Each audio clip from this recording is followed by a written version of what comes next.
Graça e paz.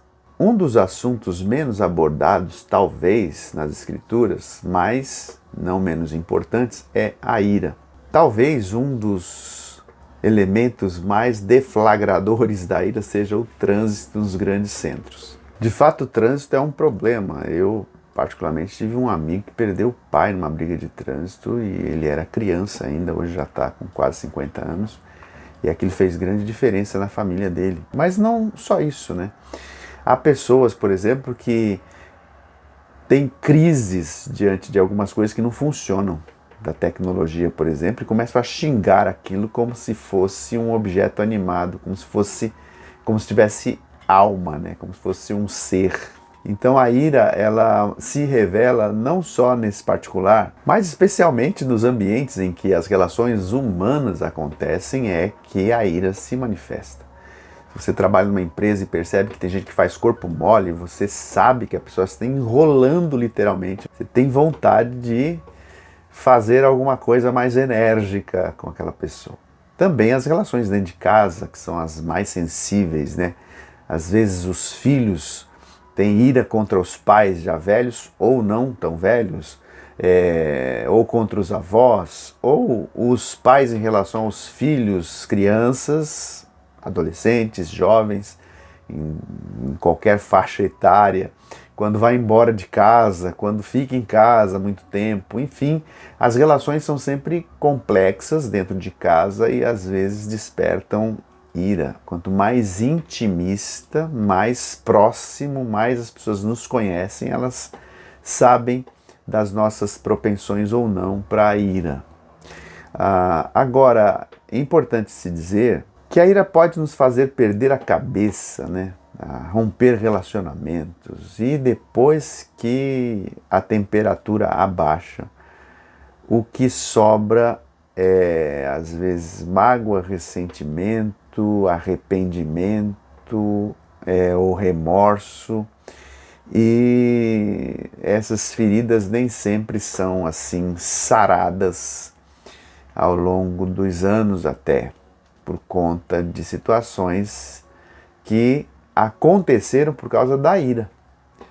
Por isso que a Bíblia fala muito sobre ira.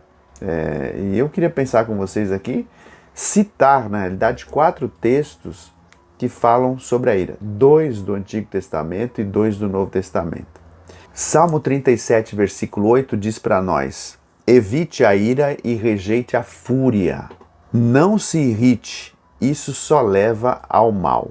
Eclesiastes 7,9 diz o seguinte para nós: não permita que a ira domine depressa seu espírito, pois a ira se aloja no coração dos tolos. No Novo Testamento há 2 textos, um escrito por Paulo, Colossenses capítulo 3, versículo 8, ele vai dizer: abandone todas essas coisas, a ira, a indignação, a maldade, a maledicência, a linguagem indecente no falar. Veja que a ira está dentro de um contexto aí de uma série de coisas que devem ser abandonadas. E Tiago capítulo 1, versículo 19 e 20 diz: sejam prontos para ouvir, tardios para falar, tardios para irar-se, pois a ira não produz a justiça de Deus.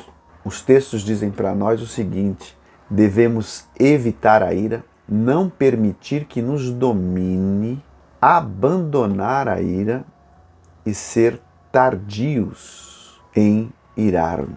A orientação bíblica, ela tem uma razão de ser, né?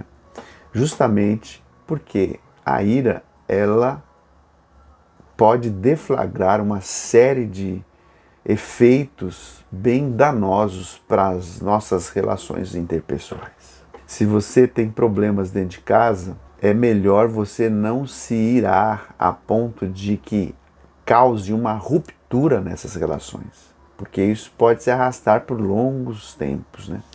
Como é que a gente lida com isso? Se eu fui, de repente, injustiçado por uma atitude de ira de um filho, do pai, da mãe, a melhor forma é perdoar.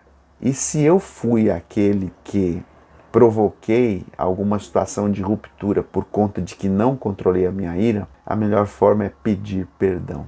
É o perdão que restaura as coisas. mesmo numa fechada de trânsito, com a pessoa irada, abre a janela do carro e fala um monte de palavrões, a atitude mais sábia de um cristão é dizer: me perdoe, eu errei, por conta de que os modos de ação de alguém injustiçado nem sempre é uma ação passiva, nem sempre ele fala tá tudo bem.